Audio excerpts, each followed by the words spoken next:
For the last 5 years, the world has been hurtling straight into hell, and it's exponentially sped up since.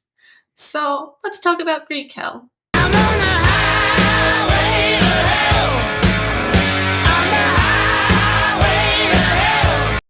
Tartarus is both a deity and a location. As the Abyss, it is described as the lowest level of the underworld and a direct opposite of Elysium. Think Greek heaven, but not Olympus. It's also just deep and fiery and full of punishment.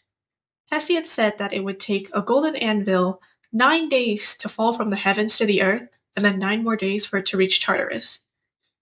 And because of this, I feel it's only appropriate for it to have a temple revolving around the nether, and for the portal to be at bedrock.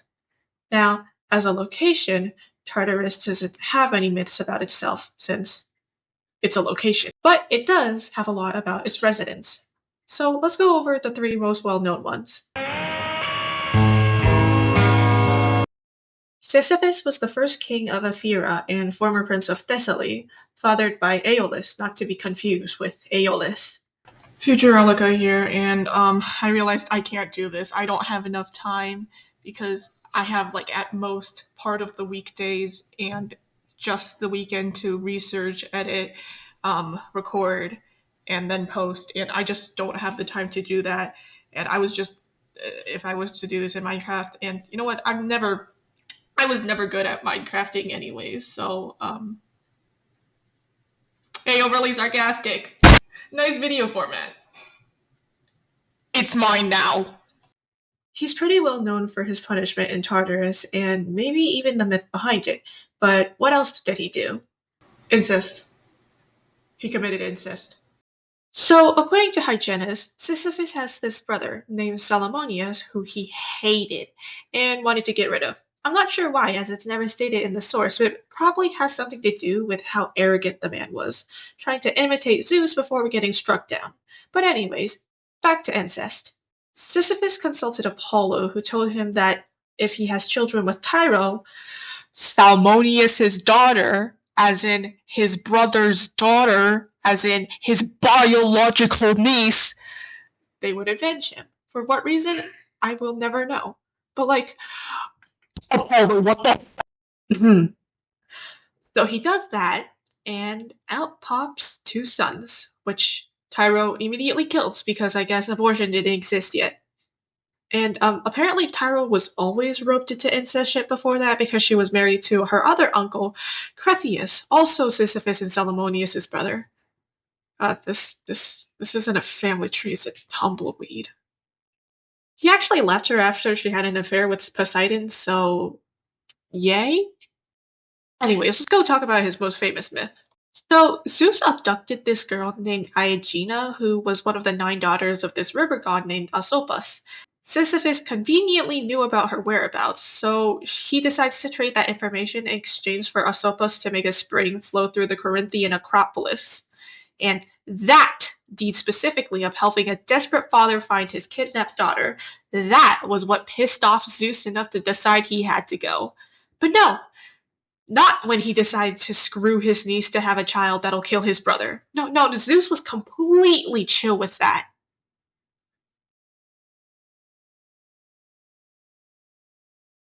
Because Sisyphus committed the heinous crime of helping a guy find his daughter, Zeus sent Thanatos to reap his whole, but bring chains with him to make sure the target didn't get away. Sisyphus, upon seeing the god of death enter his house with glowing chains, quickly and cunningly pulled an Uno reverse on him by using the also-clever and foolproof plan of asking Thanatos how it works before using the chains to bind up said god and hide him under his bed. This part is only slightly exaggerated. So, none of the gods really checked in to see if Thanatos came back, and only realized that something was wrong when the wars were fought and no one died. This arguably pissed the hell out of Ares, as death and bloodshed were his aspects of war. Athena covered all the strategic parts. And so he decided to look for his death pal. After Ares found him and freed Thanatos, I guess he just let Sisyphus go, because the story time skips to him telling his wife to dump his body out into the open street before dying of non-God of War related reasons. This caused him to wash up on the shore of the underworld so that he can ask Persephone to let him back into the world of the living and reap vengeance on his wife for disrespecting his body and to arrange a proper funeral for himself. Persephone takes pity on him, grants him the passage, and lo and behold, he dips and never comes back. However, trying to outrun death is a meaningless and stupid task. And that's because had Sisyphus just accepted his death, though maybe not the Zeus assassination, he probably could have had a mundane afterlife. Maybe even with the whole tying up Thanatos thing, since the gods seemingly just let him be after that.